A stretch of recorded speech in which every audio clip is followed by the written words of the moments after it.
بسم اللہ الرحمن الرحیم.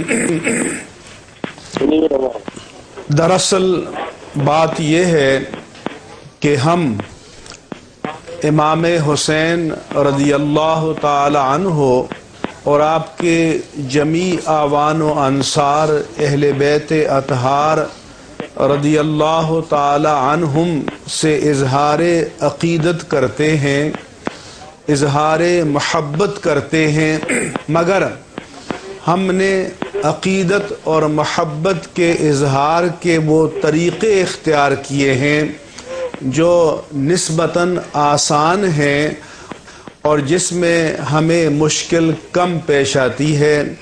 ہم مجالس منعقد کرتے ہیں، ہم خطابات کرتے ہیں، ہم بیانات کرتے ہیں، ہم مجالس برپا کرتے ہیں، لیکن میرا سوال یہ ہے کہ اگر آپ سامنے ایک بورڈ پر ایک لکیر کھینچیں اور ایک طرف اقدار حسین کو لکھیں، دوسری طرف اقدار یزید کو لکھیں اور پھر ہر شخص اپنا جائزہ لے، مجموعی طور پر ہم ایک ملت اور قوم اور امت کی حیثیت سے جائزہ لیں تو پھر پتہ چلے گا کہ آیا ہم اپنے عمل کے اعتبار سے، اپنے افعال کے اعتبار سے ہم اقدار حسین کے حامل ہیں یا اقدار یزید کے حامل ہیں.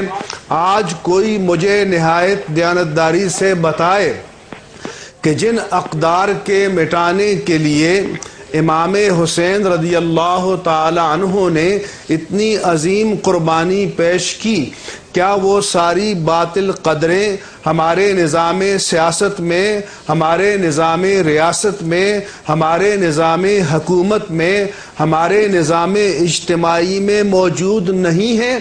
تو پھر سوال یہ پیدا ہوتا ہے جی کہ پھر ان کا تذکرہ کرنا تو بہت اچھی بات ہے، لیکن سیرت امام کا علم بردار بننا اور اپنے فعل سے، اپنے عمل سے اس راستے پر چلنا، وہ روش نظر نہیں آتی. اور وہ جو کہا جاتا ہے کہ actions speak more loudly than the words. جی ایبسلیوٹلی مفتی صاحب، اس میں پھر اشارہ ڈالوں گی آج کے پشاور کے واقعے کا کہ وہ کون سے لوگ ہیں جو جا کے ہماری بچوں پر، ہماری عورتوں پہ حملہ کرنے کے لیے بے چین بیٹھے ہیں، وہ کون سی طاقتیں ہیں، ان کے خلاف جب ہمیں یکجا ہونا پڑے گا تو پھر بالکل اکٹھے ہو کے اپنے تمام جو بھی ڈیفرنسز ہیں ان کو بھلا کر اکٹھا ہونا پڑے گا.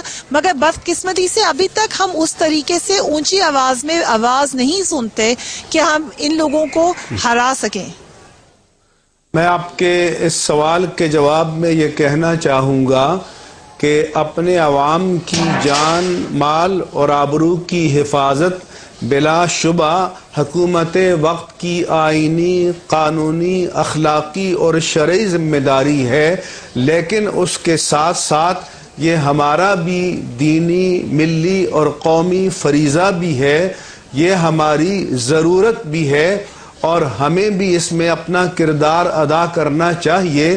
اور وہ جو کہتے ہیں کہ جن کے رتبے ہیں سوا، ان کو سوا مشکل ہے، تو جو ان مواقع پر ممبروں پر بیٹھتے ہیں، خطبات بیان کرتے ہیں، مجالس میں بیٹھتے ہیں، تو جب وہ الیکٹرانک میڈیا پہ بیٹھیں، جب وہ عام مجالس میں بیٹھیں، تو ان کے انداز بیان میں محبت ہونی چاہیے، دعوت ہونی چاہیے، اپیل ہونی چاہیے، ان کے بیان میں دل آزار باتیں نہیں ہونی چاہیے.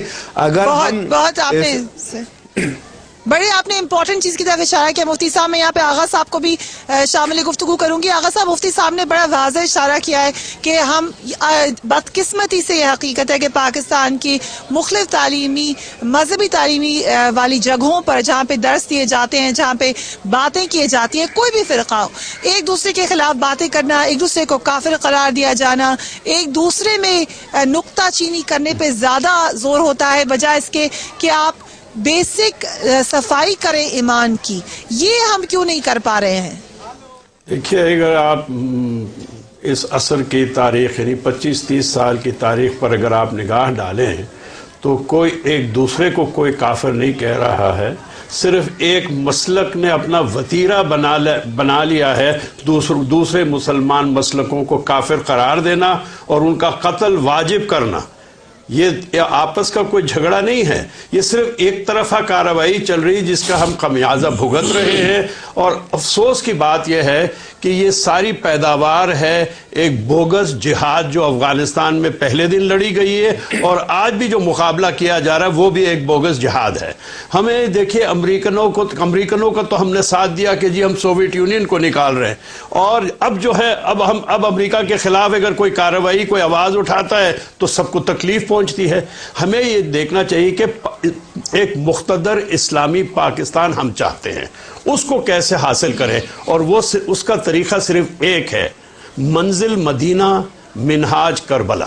یہ ہے ہمارا نصب العین، اور اسی پر ہمیں چلنا چاہیے اور سب مل کے چلنا چاہیے۔ مگر انفارچونیٹلی پاکستان میں جو طاغوتی طاقتیں ہیں وہ یزیدی طاقتیں جو ہندوستانی کی حکومت کی میں شکل ہے، اسرائیل کی شکل میں ہے، امریکہ کی شکل میں ہے، یہ سارا فساد ان کے بہاف پہ یہاں پہ مزدور طبقہ علماء کا وہ یہ کردار ادا کر رہا ہے۔ وہ ایک ادا کر رہا ہے۔ بڑی اہم باتیں، میرے بڑے معزز مہمان اس وقت میرے ساتھ موجود ہیں۔